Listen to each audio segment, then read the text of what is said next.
Čaute, vítajte pri ďalšom random vlogu. Dneska by som vám chcel niečo oznámiť.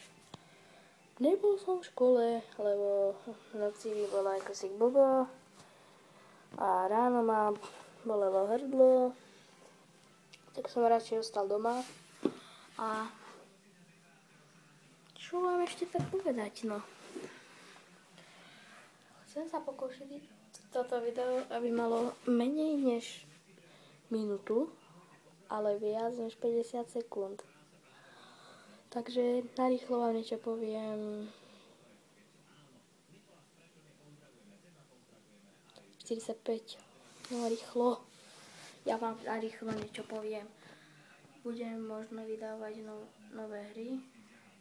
Nejakú hru vydám. 57 vydám možno, no dobre, bude to mať minútu niečo. No vydám možno Happy Wheelsko. No, to je všetko. Tak jak sa vám videjko páčilo, dajte like. Ak moc, tak dajte odber a vidíme sa pri ďalšom videjku. Big up!